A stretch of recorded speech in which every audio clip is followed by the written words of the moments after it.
नमस्कार। हामी सबै नेपाली दाजुभाइ दिदीबहिनीहरूलाई शुभ दिनको शुभकामना।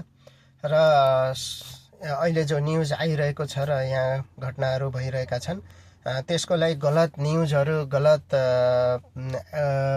न्युजहरू धेरै फैलाउनु भएको छ सबैले, र त्यसको विश्वास कहिले पनि नगर्नु होला। हामी नेपाली सबै सुरक्षित छौँ।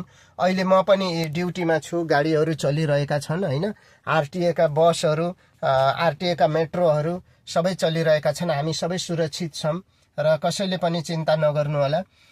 घरमा बस्नुभएको बुवा आमाहरूले कहिलेकाहीँ अब ड्युटीमा भएर फोन उठाउन पाउनुहुन्न। हामीहरू नेपाली दाजुभाइ दिदीबहिनीहरू धेरै जसो घरमा काम गर्नुहुन्छ हैन, उहाँहरूले फोन उठाउदैन भनेर चिन्तित नरहनु होला। हामी सबै नेपाली एकदम अहिलेसम्म सबै सुरक्षित छौँ।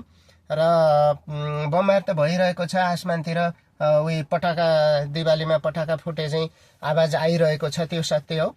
तर त्योभन्दा पनि बढी उहाँ इरानमा भएको घटनाहरू, कता कता भएको घटनाहरू ल्याएर चाहिँ युएई को नाम ल्याएर गलत न्युजहरू फैलाउने कोसिस गरिराख्नुभएको छ। त्यसमा बिल्कुलै भरोसा नगर्नु होला।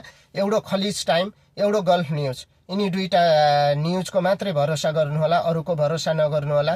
र भिडभाडमा धेरै नजानु होला। जहाँ घरमा बस्दाखेरि पनि जहाँ खिड्कीको नजिकै एकदम नबस्दिनु होला। र जहाँसम्म एकदम सुरक्षित छौँ, अगाडि नै सुरक्षित हौँला। र घरमा बस्नुभएको बुवा आमा दाजुभाइ दिदीबहिनीहरूले पनि केही चिन्ता नगर्नु होला। हामी सबै नेपाली एकदम सुरक्षित छौँ। र युएई सरकारले पहिला पब्लिकको सुरक्षा गर्छ, पछि आफ्नो, यस्तो ठाउँ हो यो। र यस्ता घटनाहरू हुन्छन् समय समयमा, तर कसैले पनि चिन्ता नगर्नु होला प्लिज है। अरू कोही न्युजको भरोसा नगर्नु होला। कथेर अब फोन उठाउन पाउन्न, ड्युटीमा एकदम व्यस्त भएको कारणले चिन्ता नगर्नु होला। त्यो उहाँहरूले फेरि कल ब्याक गर्नुहुन्छ है त। नमस्ते।